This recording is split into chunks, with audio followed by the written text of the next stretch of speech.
Hello dear student friends, welcome to my channel. Hope you are doing fine. And this today we are going to start with 11th Commerce SP. Okay, this is a new subject for you.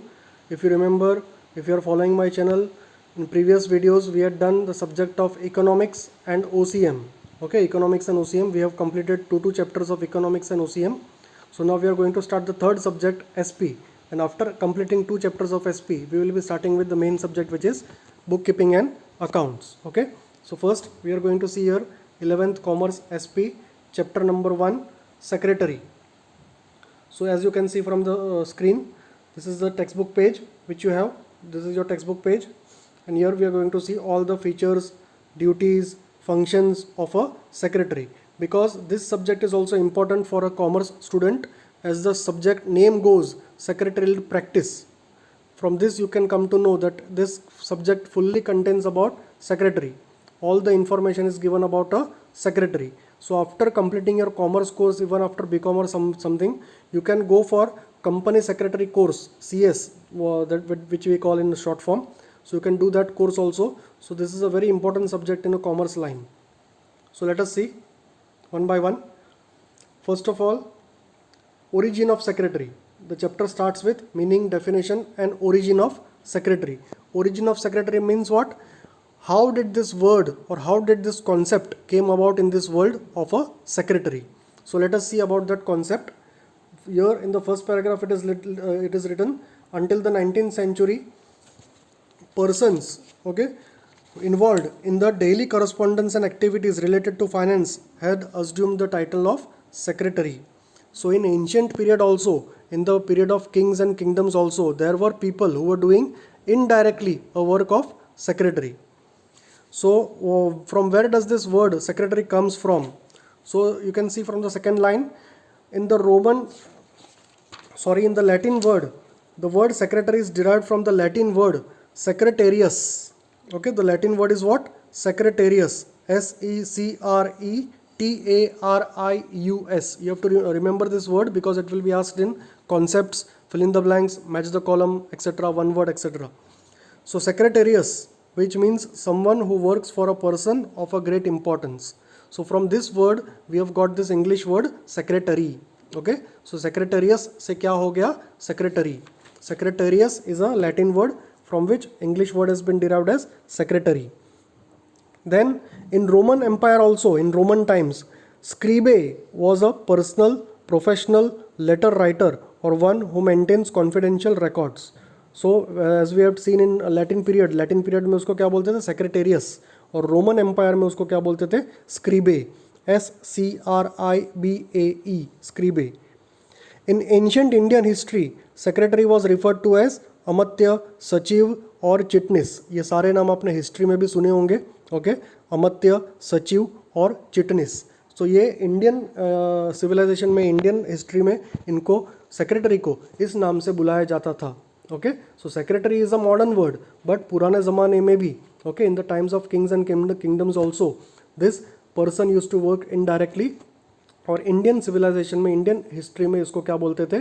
सचिव, अमात्य और Chitnis. Okay, ये सारे नाम आपने सुने होंगे, देखे होंगे हिस्ट्री में अपने बुक्स में, स्कूल में.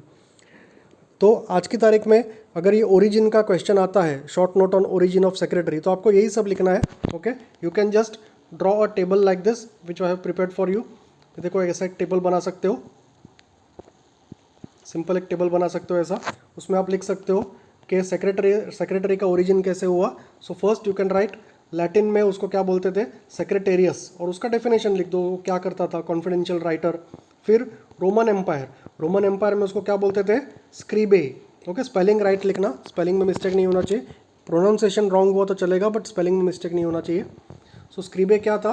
प्रोफेशनल लेटर राइटर और one who maintains confidential records. और इंडियन हिस्ट्री में उसको क्या बोलते थे? अमात्य, सचिव और चिटनिस, a person who does the secretarial work. तो ये सारी चीज़ें आपको लिखनी है. ठीक है, तो ये this was all about origin of secretary. फिर उसका मीनिंग एंड डेफिनेशन है जो नीचे दिया है, कोई भी आप एक डेफिनेशन कर सकते हो. ठीक है, आपके क्वेश्चन के लिए फॉर एग्जांपल अगर पूछा कि define a secretary and explain it's functions, तो आपको पहले डेफिनेशन लिखना पड़ेगा. तो उसके लिए कोई भी एक डेफिनेशन यहाँ से आप कर सकते हो। ये वाला डेफिनेशन है यहाँ पे दिया है, उसमें से आप कोई भी एक डेफिनेशन आप कर सकते हो। सो this was all about origin of secretary. उसके बाद features of secretary, important question है ये। Features of secretary short note वगैरह में आता है। फीचर्स ऑफ सेक्रेटरी यानी what does the secretary do, secretary के फीचर्स क्या होते हैं। और फीचर्स का दूसरा नाम, मैं बार बार बोलता हूँ, फीचर्स का दूसरा नाम है कैरेक्टरिस्टिक्स। आपको एग्जाम में फीचर्स ना पूछ के कैरेक्टरिस्टिक्स ऑफ सेक्रेटरी पूछा तो भी यही आंसर आएगा। Characteristics and features are one and the same thing. Okay, question में चेंज करके आ सकता है, characteristics of secretary या फिर features of secretary. Okay, so here it is given features of secretary. So let us see one by one what are the features of secretary. सबसे पहले क्या दिया है, he is a individual person. वो क्या है, वो इंडिविजुअल पर्सन है। बिकॉज सेक्रेटरी जो भी अपॉइंट होता है वो एक इंडिविजुअल आदमी होता है या एक इंडिविजुअल वुमन होती है। Okay, you can't keep 5 to 6 person as your secretary, okay, at a single time, or you can't keep a company or a partnership firm as your secretary. Secretary can be a individual person, individual employee, तो उसका individual होना ज़रूरी है। Second, उसके क्या होते हैं, duties. He has fixed duties. अभी वो ड्यूटीज़ उसके कैसे डिफाइन होती है, किसका सेक्रेटरी है वो, which secretary, for whom is he और शी वर्किंग, उसके हिसाब से उसकी ड्यूटीज़ क्या होगी, डिफाइन होती है। So has to do many duties, has to perform many duties, जो हम लोग आगे देखेंगे। ड्यूटीज़ ऑफ सेक्रेटरी का पूरा आपको टॉपिक आएगा, उसके अंदर आपको पता चल जाएगा। Third, qualification. Qualification is very important secretary बनने के लिए। ओके, यहाँ पे एक चीज़ है, पर्सनल सेक्रेटरी अगर किसी का बनना है, पर्सनल सेक्रेटरी का मतलब क्या है, for example secretary of a film star, secretary of a sports person, secretary of a doctor, यानी फॉर एग्जांपल कुछ भी छोटा मोटा पॉलिटिशियन है, उसका अगर सेक्रेटरी बनना है तो आपको क्वालिफिकेशन की ज़रूरत नहीं है। ओके, खाली आपको रीडिंग राइटिंग इंग्लिश आना चाहिए, आपका उतना क्वालिफिकेशन इनफ है। But if you are trying for a secretary of a cooperative society or a secretary of a joint stock company or secretary of a government department, तो उसके लिए आपको various types of qualifications की ज़रूरत है, वो आगे हम लोग देखेंगे। Okay, so qualifications is required for a secretary। और company secretary, joint stock company का सेक्रेटरी के लिए तो कंपलसरी है, CS होना चाहिए, कंपनी सेक्रेटरी का कोर्स करना चाहिए। So he has to be a member of ICSI, जो हम लोग आगे देखेंगे। अपॉइंटमेंट्स, उसका अपॉइंटमेंट्स कैसे होता है, secretary can be appointed by individuals, professionals, society, corporations, government, public organisation, joint stock company etcetera. Okay, यानी सेक्रेटरी, ये सारे लोग अपने सेक्रेटरी को अपॉइंट कर सकते हैं। He is a paid employee. Fifth point देखो, पेड एम्प्लॉय। पेड एम्प्लॉय का मतलब क्या है, उसको उसके काम का पैसा मिलेगा, रेम्यूनरेशन मिलेगा, सैलरी मिलेगा। Okay, he has to work for his salary. He is not the employer, he is not the partner, he is not the owner, he is just an employee. Okay, employer कौन होता है, जो उसको काम पे रखता है, and he becomes the employee, the secretary becomes the employee. उसको सिर्फ अपने पगार से मतलब है, सैलरी से मतलब है, और काम अच्छा करना है, बस। ही is a paid employee. Sixth, confidential officer. He is a what, confidential officer. Confidential का मतलब क्या है, सारे सीक्रेट्स मैनेजमेंट के, उसके मालिक के, उसके एम्प्लॉयर के सारे सीक्रेट्स उसको पता है। सो उसका फर्ज बनता है, he has to be loyal to his manager, he has to be loyal to his employer, he has to be loyal to his boss, और उसको सारे कॉन्फिडेंशियल चीज़ें अपने पास ही रखनी है, किसी को पास ऑन नहीं करनी है। Okay, so he is a confidential officer. Representative, secretary acts as a representative of the organisation. He is a representative, यानी आपके ऑर्गेनाइजेशन को लोग आपके सेक्रेटरी के थ्रू जानेंगे, क्योंकि मैक्सिमम करस्पॉन्डेंस जो बाहर के लोगों से करना है वो कौन करेगा, secretary. So secretary is a representative of a company, so has to be a good representative. And last, qualities. उसके अंदर इनबिल्ट बहुत सारी क्या होनी चाहिए, क्वालिटीज़। अभी क्वालिटीज़ दो या तीन प्रकार की होती है, qualities of heart, qualities of mind, okay, physical quality, natural qualities, anything, okay, you can say. So ये सारी मैक्सिमम क्वालिटीज़ जो एक अच्छे सेक्रेटरी के अंदर होनी चाहिए, he has to be having that qualities. ये क्वालिटीज़ के बारे में भी अलग से टॉपिक है, will see it in the next slide. So this was all about features of a secretary, because secretary is the main person after the main boss or after the MD CEO. he is the main person who manages the company or the organization. कितना भी बड़ा organisation हो, छोटा organisation हो, secretary का काम बहुत important होता है। Then we come to the topic of importance of secretary. Okay, और ये जो इम्पॉर्टेंस ऑफ सेक्रेटरी का टॉपिक है, पेज नंबर 4, आपके टेक्स्ट बुक के पेज नंबर 4 पे है।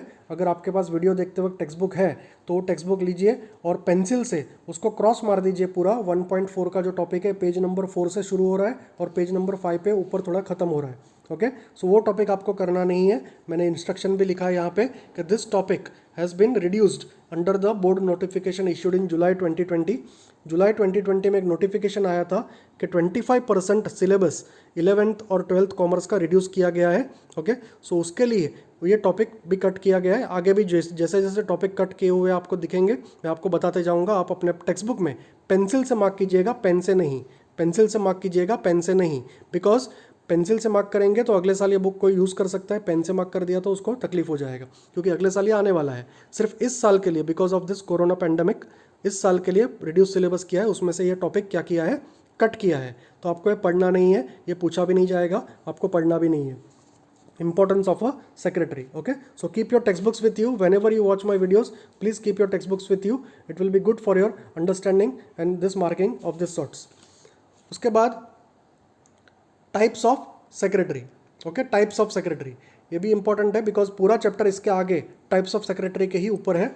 टाइप्स ऑफ सेक्रेटरी, पहले तो दो प्रकार के सेक्रेटरी होते हैं, देखो यहाँ पे दिया है, there are two types of secretary, one is institutional and one is personal. Okay, so personal secretary और इंस्टीट्यूशनल सेक्रेटरी, अभी दोनों में फ़र्क क्या है। पर्सनल सेक्रेटरी जो होता है, पर्सनल सेक्रेटरी वो उसको कौन अपॉइंट करता है उसको, यानी प्रोफेशनल्स हो सकता है, वो सीए होगा, ठीक है, डॉक्टर होगा, तो कोई भी प्रोफेशनल होगा, इंजीनियर होगा, फिल्म स्टार होगा, पॉलिटिशियन होगा। तो ये सारे लोग अगर खुद अपने काम के लिए किसी सेक्रेटरी को अपॉइंट करते हैं तो वो सेक्रेटरी कौन बन जाता है, individual personal secretary. Personal secretary हो जाता है, जिसको हम लोग पर्सनल सेक्रेटरी भी बोलते हैं, पीए भी बोलते हैं, पर्सनल असिस्टेंट्स भी बोलते हैं, ठीक है। तो ये सारे लोग कहाँ आते हैं, पर्सनल सेक्रेटरी के अंदर आते हैं। इन लोगों के लिए, पर्सनल सेक्रेटरी के लिए कोई क्वालिफिकेशन की ज़रूरत नहीं है, खाली आपको रीडिंग राइटिंग आना चाहिए इंग्लिश में और आप उसके सेक्रेटरी बन सकते हो। और आगे के चैप्टर में हम लोग को ज़्यादा पर्सनल सेक्रेटरी के बारे में नहीं पढ़ना है, हम लोग मैक्सिमम किसके बारे में पढ़ने वाले हैं, institutional secretary. So our main topic of concentration is what, institutional secretary. Institutional secretary के अंदर देर आर 5 टाइप्स। ओके, उसके अंदर क्या क्या दिया है देखो, ये जो 4 ऊपर के टाइप्स है वही इंपॉर्टेंट है। Secretary of NPO, non profit association, secretary of cooperative society, secretary of JSC, joint stock company, and secretary of government body. तो ये सारी चीज़ें हम लोग को करनी है। ये 4 टाइप का सेक्रेटरी इंपॉर्टेंट है आपको आने वाले चैप्टर में, और इसी के ऊपर पूरा चैप्टर बेस है अपना, तो इसी के बारे में हम लोग पढ़ने वाले हैं। ओके, सो सबसे पहले we are starting with what, personal secretary. जो हम लोग ने देखा पर्सनल सेक्रेटरी छोटा सा है, बस इतना ही है, आगे के चैप्टर में नहीं आएगा ये। सो पर्सनल सेक्रेटरी कौन होता है, वो सेक्रेटरी जिसको कौन अपॉइंट करता है, personal professionals. Okay, like businessman, film stars, politicians, ऐसे लोग अगर किसी को अपॉइंट करते हैं तो क्या बन जाता है, पर्सनल सेक्रेटरी या PA। उसके लिए क्वालिफिकेशन की ज़रूरत है क्या, नहीं है, ऐसे तो नहीं है, बट किसी किसी को क्वालिफिकेशन की ज़रूरत होती है, डिपेंडिंग अपॉन द एम्प्लॉयर और the employee. Okay, so personal secretary के बारे में ज़्यादा कुछ पढ़ने की ज़रूरत नहीं है, हम लोग मैक्सिमम किसके बारे में देखने वाले हैं, institutional secretary. Okay, so as you can see from the slide we are starting with institutional secretary, और उसके अंदर सबसे पहला सेक्रेटरी किसका है, secretary of non profit association. Okay, so now what is, first of all let us understand what is non profit association. Non profit association जो होता है, ओके, उसका मैक्सिमम क्या काम क्या होता है, सर्विस।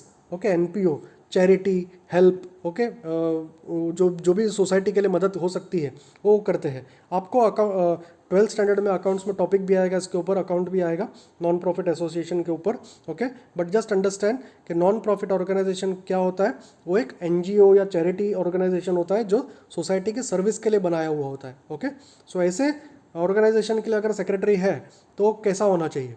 ओके, सो उसका अपॉइंटमेंट कैसा होता है, देखो, non profit association is looked after by management committee which is elected by the members. वो जो मेंबर्स होते हैं उनके अंदर से ही कमेटी को इलेक्ट किया जाता है। सेक्रेटरी में बी अ फुल टाइम और part time person working on salary basis और ऑनोरेरियम बेसिस। ऑनोरेरियम का मतलब होता है कभी कभी वो फ्री में भी काम कर सकता है, कभी कभी वो सैलरी भी लेता है, फिक्स सैलरी भी लेता है, कभी कभी वो 6 मंथ में एक बार जब मीटिंग होती है तब एक बार ऐसा भी ले सकता है।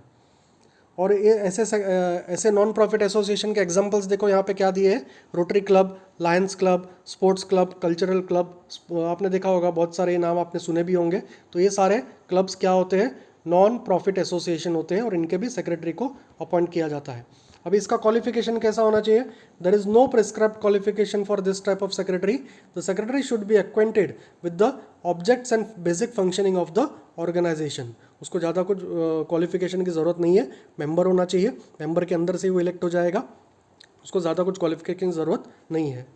उसके बाद सेक्रेटरी ऑफ कोऑपरेटिव सोसाइटी। अभी कोऑपरेटिव सोसाइटी क्या होती है?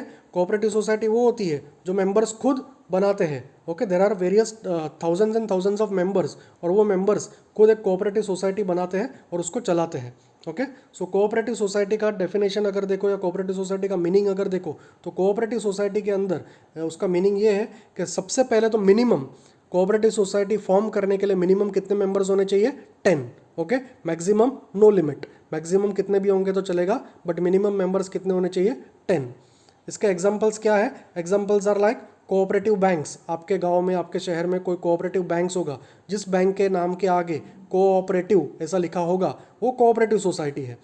फॉर एग्जांपल, अगर आप कोई सोसाइटी में रहते हो, बिल्डिंग 3-4 बिल्डिंग में का सोसाइटी है पूरा, और अगर वो सोसाइटी रजिस्टर्ड है तो आपके बिल्डिंग के पीछे भी आपने देखा होगा कोऑपरेटिव हाउसिंग सोसाइटी लिमिटेड ऐसा नाम लिखा होता है। Okay, so that is nothing but a registered cooperative society. So इसका अपॉइंटमेंट कैसे होता है? The members elect the representative called managing committee.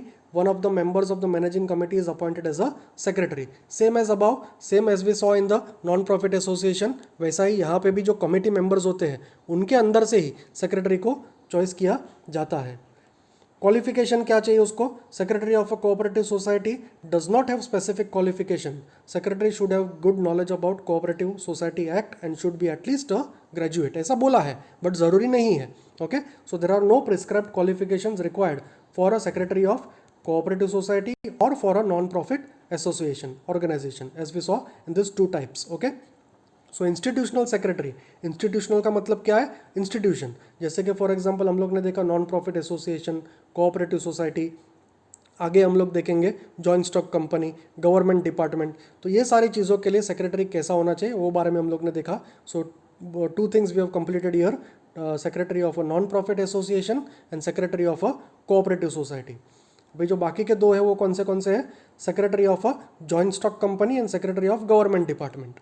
अभी secretary of joint stock company कैसा होना चाहिए? जॉइंट स्टॉक कंपनी सबसे पहले तो क्या है? जॉइंट स्टॉक कंपनी को हम लोग शॉर्ट में क्या कहते हैं? JSC। Okay, so any big corporate company, private और public, is called as what? Joint stock company. Okay, so जो भी कंपनी बिग कॉर्पोरेट कंपनी है जिसका वैल्यूएशंस बहुत ज़्यादा है, जिसके ब्रांचेस बहुत ज़्यादा है, ओके, तो ऐसी बड़ी कंपनी को जो पब्लिक इशू निकालती है या शेयर्स बेचती है, जिसके मार्केट में शेयर्स होते हैं, जो पब्लिक लिमिटेड कंपनी हो सकती है, प्राइवेट लिमिटेड कंपनी हो सकती है। ओके, ऐसी बड़ी बड़ी कंपनियाँ जो होती है जिसको हम लोग क्या बोलते हैं? Joint stock company.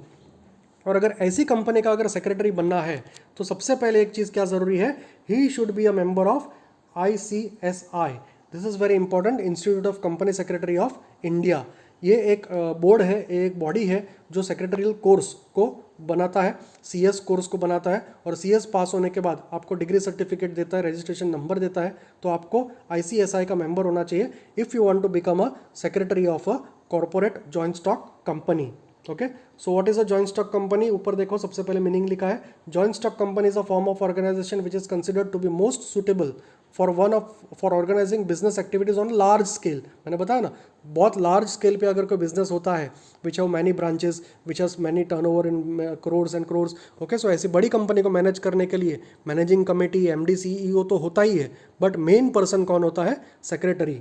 तो कंपनी के सेक्रेटरी बनने के लिए you have to pass what? CS, you have to be member of the ICSI। अभी उसका अपॉइंटमेंट कैसे होता है देखो, company secretary is appointed right from the time of company is formed to look after the various aspect of business. Okay, so पहले से ही उसको, जैसे कंपनी फॉर्म होती है, सेक्रेटरी को भी अपॉइंट किया जाता है।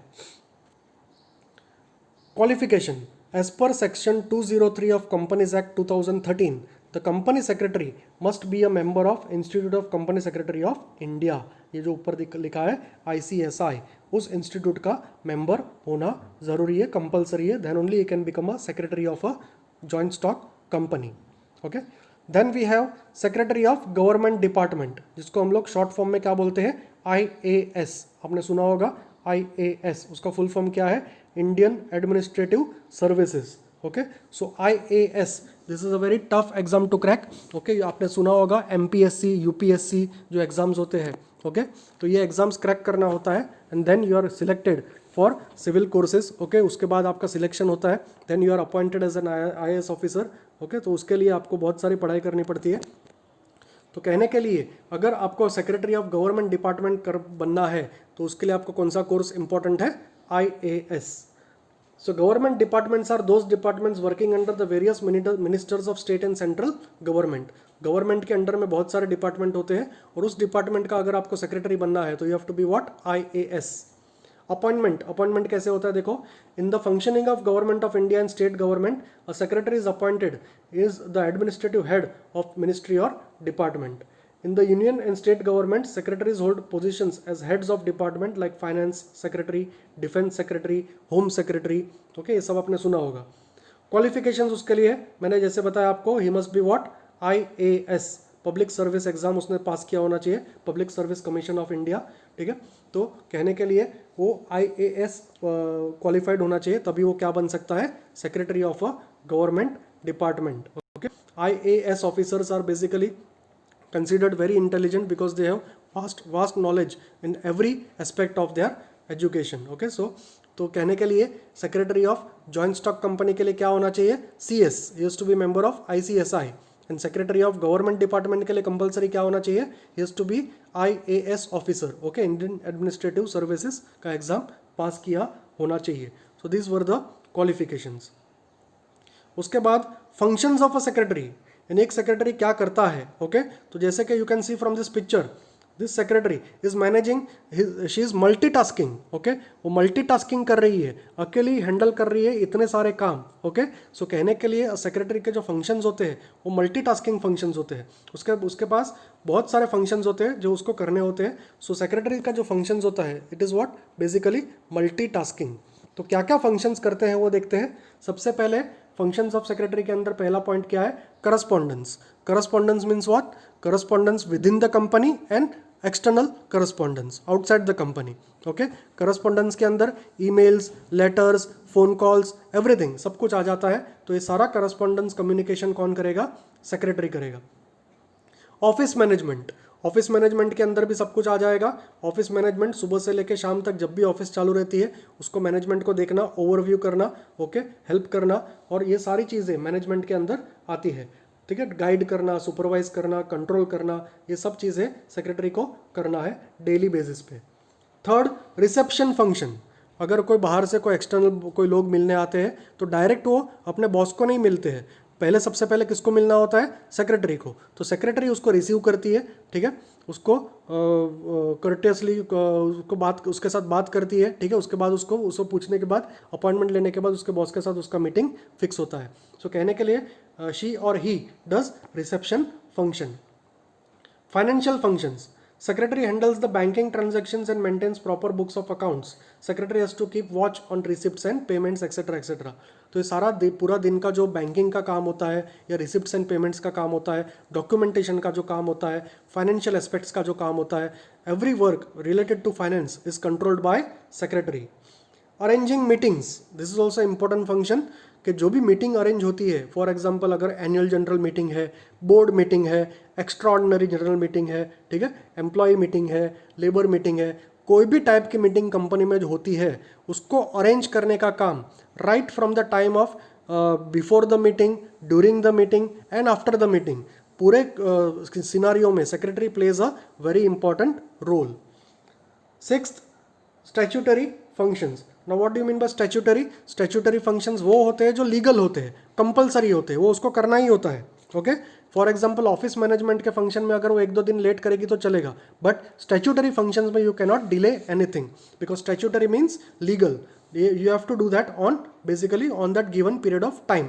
For example, filing of accounts, filing of goods and service tax, GST, etcetera etcetera, वो आपको टाइम पे ही करना होता है। These are statutory, legal.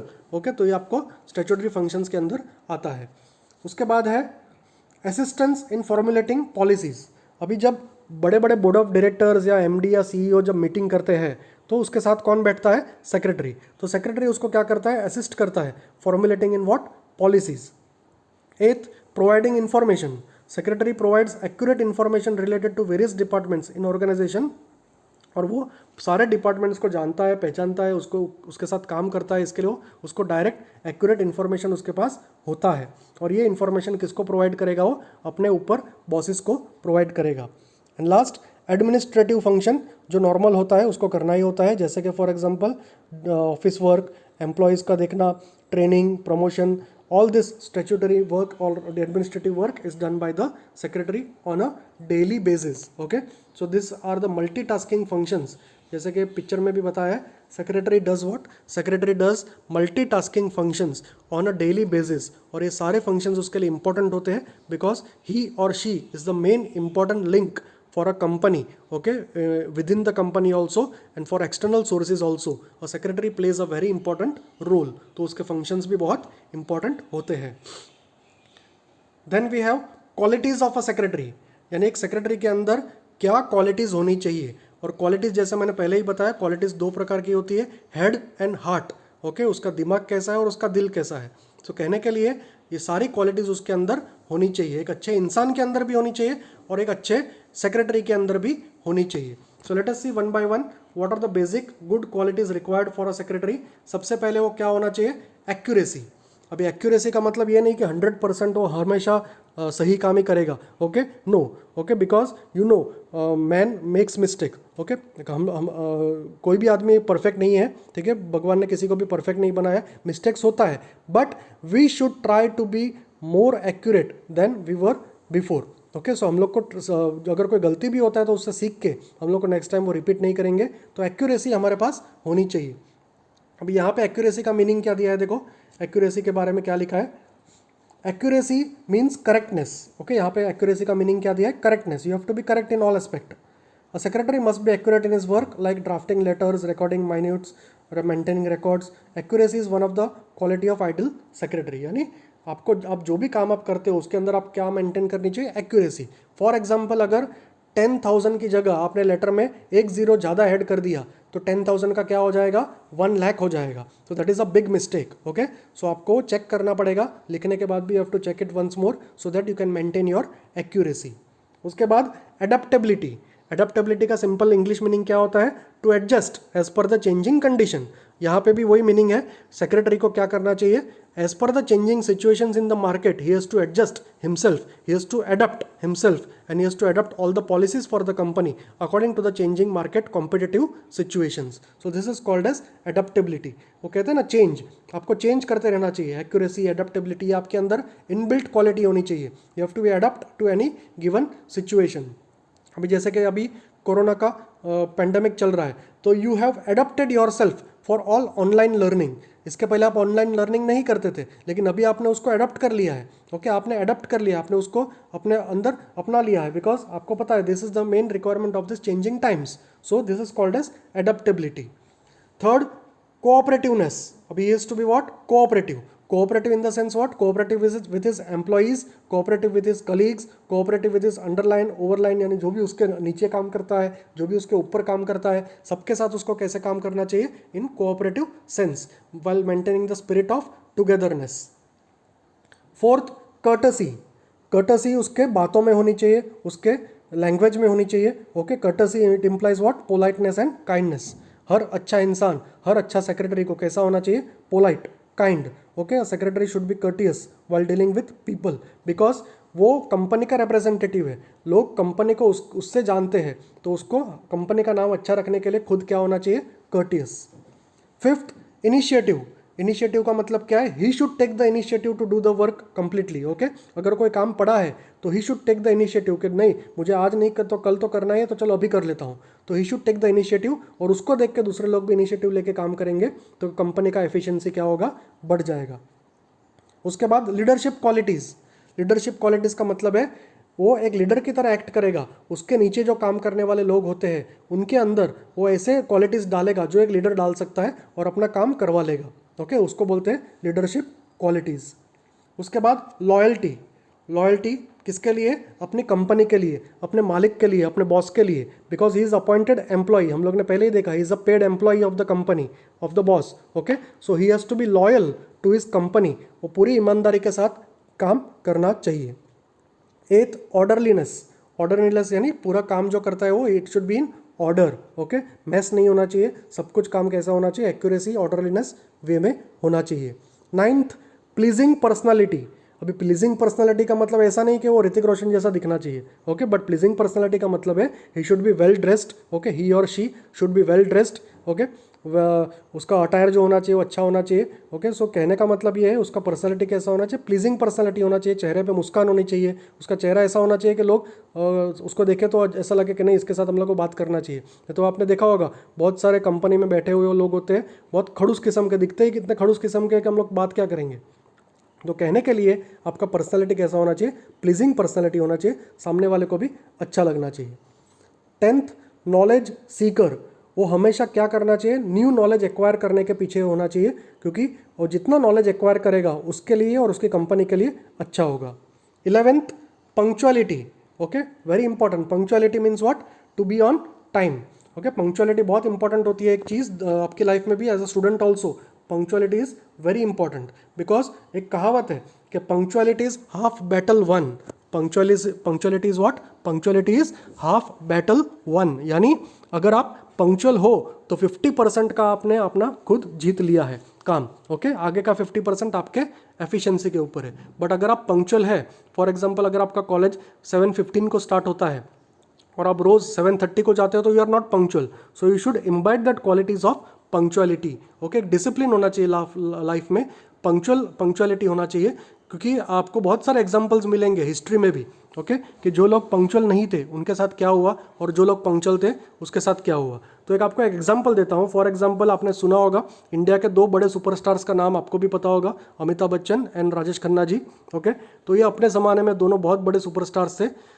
Rajesh Khanna तो right from 1969 to 1973, okay, single solo 15 super hit picture उसने दिए थे एक साथ, ओके। लेकिन उसके बाद उसका क्या हुआ, ही वॉज नॉट पंक्चुअल। वो अगर शूटिंग पे जाता था सुबह 7 o'clock अगर प्रोड्यूसर ने बुलाया तो वो कभी कभी दोपहर को 2 बजे, कभी कभी शाम को 4 बजे भी जाता था। मैं उनके बारे में कोई डिग्रेड नहीं कर रहा हूँ, वो तो बहुत महान कलाकार थे, आपको सिर्फ एक एग्जांपल दे रहा हूँ। लेकिन उनके कंपैरिजन में अगर आप अमिताभ बच्चन की बात करें तो he was very punctual right from that time, even today at the age of around 77, okay. अगर कोई प्रोड्यूसर उसको बोलता है कि कल आपका 7 o'clock शूटिंग है तो 6:45 बजे से मैक्सिमम 7 बजे तक वो आदमी अमिताभ बच्चन टच हो जाएगा अपने काम पे। So this is called as punctuality, dedication towards your work. और आप देख सकते हो उसका कैरियर ग्राफ, अमिताभ बच्चन का कैरियर ग्राफ, आज भी वो काम कर रहे हैं। सो राजेश खन्ना जी आज हमारे बीच में नहीं है, बट मैं सिर्फ ये एग्जाम्पल दे रहा हूँ, मैं किसी को डिग्रेड नहीं कर रहा हूँ, मैं सिर्फ आपको एक एग्जाम्पल दे रहा हूँ, okay. So discipline, punctuality life में बहुत ज़रूरी है। दूसरा एग्जाम्पल सचिन तेंदुलकर, विनोद कांबली भी है, आपको सबको पता है, दोनों ग्रेट प्लेयर थे, ओके, दोनों बहुत अच्छे क्वालिटी के क्रिकेटर्स थे। लेकिन सचिन तेंदुलकर कहाँ है और विनोद कांबली आज कहाँ है। Nothing taking away from both this players but just giving the example. So punctuality एक कॉमन आपके स्टूडेंट की लाइफ में भी बहुत इंपॉर्टेंट होती है। And last what we have is, punctuality के बाद क्या है, second last, sound judgement. Judgement का मतलब क्या है, साउंड जजमेंट का मतलब क्या है, वो क्या डिसीजन ले रहा है, राइट डिसीजन ले रहा है या रॉन्ग डिसीजन ले रहा है, तो उसका जजमेंट अच्छा होना चाहिए। बिकॉज अगर वो जजमेंट उसका रॉन्ग हो गया तो कंपनी को नुकसान हो गया, जजमेंट अगर सही हो गया तो कंपनी को फायदा हो गया। तो ये साउंड जजमेंट के अंदर आता है। And last, टैक्टफुलनेस।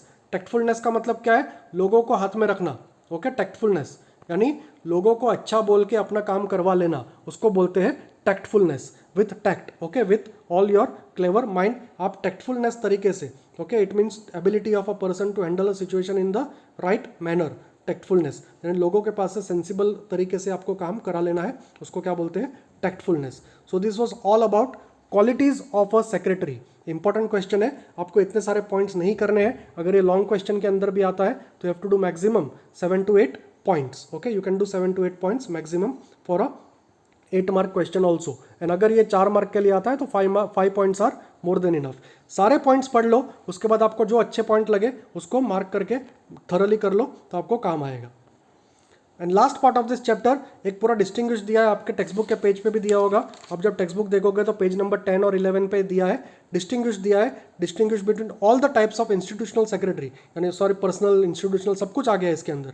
आप देख सकते हो यहाँ पे सारे सेक्रेटरी है, सारे सेक्रेटरी के बीच में क्या दिया है, distinguish, distinguish between personal, NPO, secretary of cooperative society, joint stock company, government department, इन सबके बीच में क्या दिया है, डिस्टिंग्विश दिया है। तो आपको कुछ नहीं करना है, इनके सारे के मीनिंग पढ़ लो, ये पर्पस पढ़ लो, क्या है वो, क्या नहीं करते हैं, ठीक है। वो सब पढ़ने के बाद आपको पता चलेगा कि वो क्या है एग्जैक्टली, आपको पता चल जाएगा, उसके फीचर्स, उसके मेन चीज़ें आपको पता चल जाएगी। This is nothing but a recap. आप पूरे चैप्टर का इसमें सिनॉप्सिस देख सकते हो, शॉर्ट में देख सकते हो, जो हम लोग ने पहले देखा वही सब दिया है इन टाइप ऑफ डिस्टिंग्विश। और ये डिस्टिंग्विश इंपॉर्टेंट है बिकॉज आपको एग्जाम में भी कोई भी एक टाइप का डिस्टिंग्विश आएगा, डिस्टिंग्विश बिटवीन दिस और दैट, यानी सब एक साथ नहीं आएगा, कोई भी दो के बीच में पूछा जाएगा। Okay, so this was all about chapter number 1 of SP. Okay, so please आप अपने टेक्स्ट बुक साथ में रखें, जब भी when ever you watch this video please keep your text book with you, okay, for your better understanding. Watch the full video, watch with your headphones, okay. And please if you have video quality अगर आपको ख़राब आता है तो YouTube के settings में जाके YouTube जो पिक्चर क्वालिटी होता है, पिक्सल क्वालिटी, उसको 480 के ऊपर कर दीजिए, तो आपको पूरा क्लियर HD क्वालिटी में देखने को मिलेगा। Okay, till then take care of yourself students, thank you.